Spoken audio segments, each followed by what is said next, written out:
here to Bleed Blue 365. I'm back for another video today. We got a little bit of to talk about Kentucky football versus the law. Stay tuned.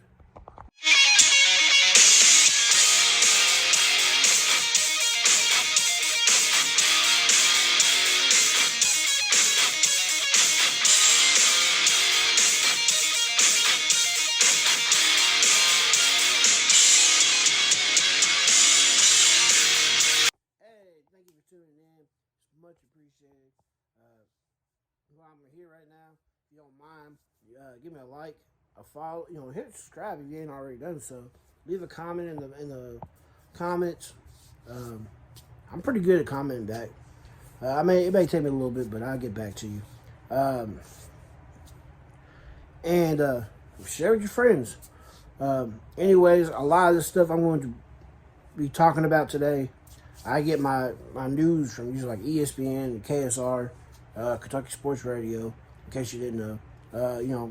I get stuff from 24/7, Rivals, Saturday Down South, that type of stuff. And anyways, I'm going to jump right into this. So we got our wide receiver coach, Javon Bootnight, who got DUI. Was pulled over for suspicious of a DUI, put it that way. And then a lot of came out. I'll tell you real quick. During that part of his criminal, as he went through the court, it actually came out that I found something out, learned something new. In Kentucky, we actually just passed Supreme Court just passed a law stating that for them to get your blood during a DUI, they actually have to have a search warrant for it. So if you get pulled over, you say no to a breathalyzer, they're going to put you in the drunk tank, try to get a search warrant. And like 98% of the time, by the time they get that search warrant, you are already sober. So it does no good. So what they do is they'll try to give you for like a lesser charge, like DWI or a seatbelt, something like that. Which we all know DUI is not something to joke around about. Not really something we want to have going on. Just a little food for thought. But he also apparently was speeding too. He got pulled over in Georgetown, Kentucky, which is about 25, 30 minutes outside of Lexington. And last thing I heard about him, he actually had the DUI dropped. That charge was dropped. And he actually pled guilty to, I think, speeding. I think that was it. But he's not the only coach making headlines and helping the football players fight against the law here in Kentucky. We got Dan Breswick, who I ain't even heard a whole lot about this recently. Like, it kind of came out, and then it kind of just went away. But he was arrested for domestic violence. My bad, guys. I kind of drew a blank. And that's just something I don't stand for. I don't know what happened going down the court system because it was kind of kept in-house. They kind of kept a very tight seal on this case. Nothing really was ever said about it, except for the fact he was arrested for it. You kind of heard that, and that was it. So now you got Bootnight is our wide receiver coach. Breswick is our director of like the team. They got some type of director title on him. He's actually the guy, like when the referees show up, he takes them out and shows them kind of around to their little locker room they have. He brings them out to the field, walks the field with them. He even kind of makes sure the recruits are where they need to be. Like if you ever go to a Kentucky game, I'm a Kentucky fan, so I call them UK. But like a UK football game, you see Dan Breswick a lot. You go to the catwalk, you'll constantly see him in and out of the locker room. But I mean, that's just so he's kind of somewhat big. I know they both were suspended for a little bit, had a little bit of punishment by the team from Stoops himself. But that wasn't bad enough.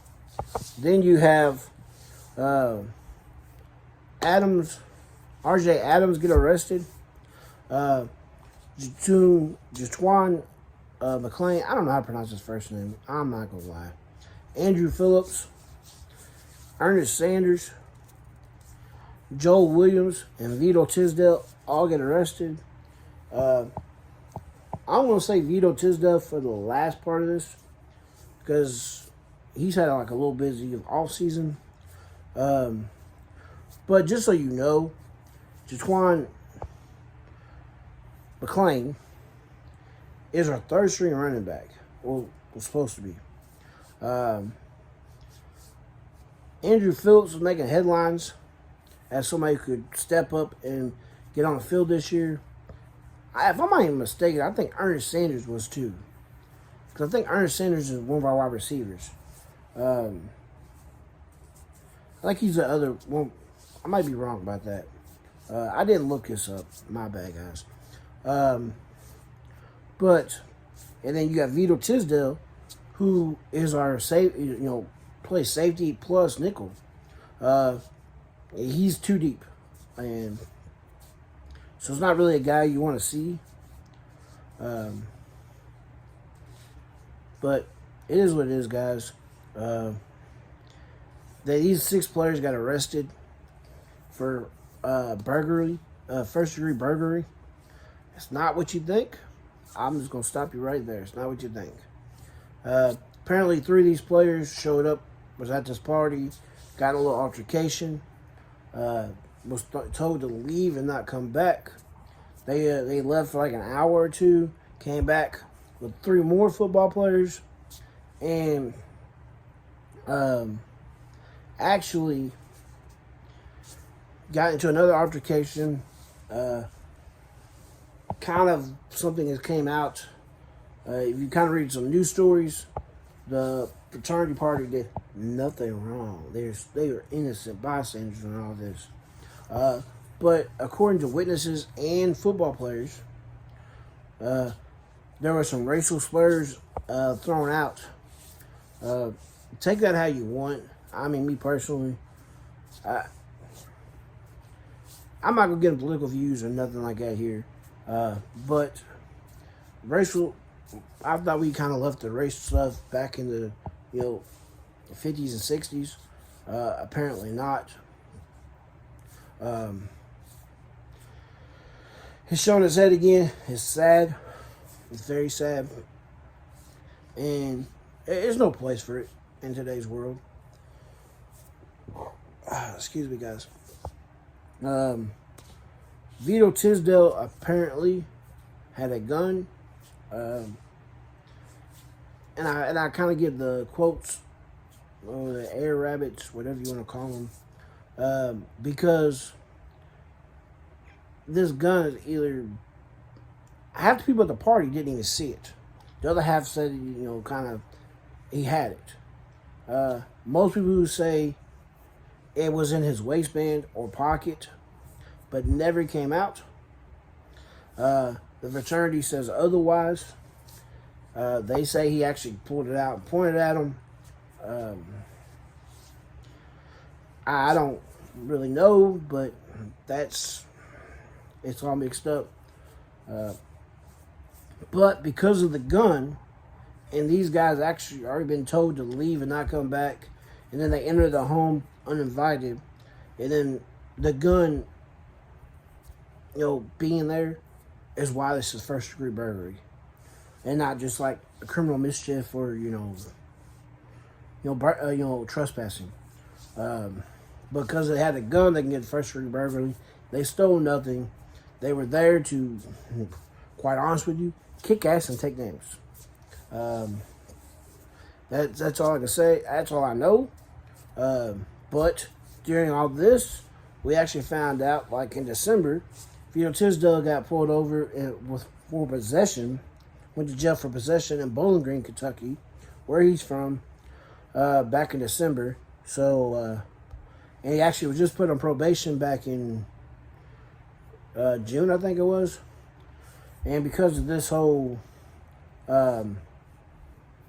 this happening in March, it's not going to affect his probation.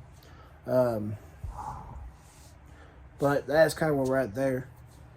I'm going to try to, if anybody's interested, like I said, I got a lot of the story on this from KSR, Kentucky Sports Radio. There's even a little like WDRB here in Louisville. Well, I'm not here in Louisville because I live right on the outskirts of Louisville now. I was raised in Louisville. And yes, it's Louisville. Not Louisville, not Louisville. It's Louisville. 2 syllables. Louisville. Luvull. Louisville. But anyways, I'm going to get off here. I'm ready for the game next week. We're 7 days away.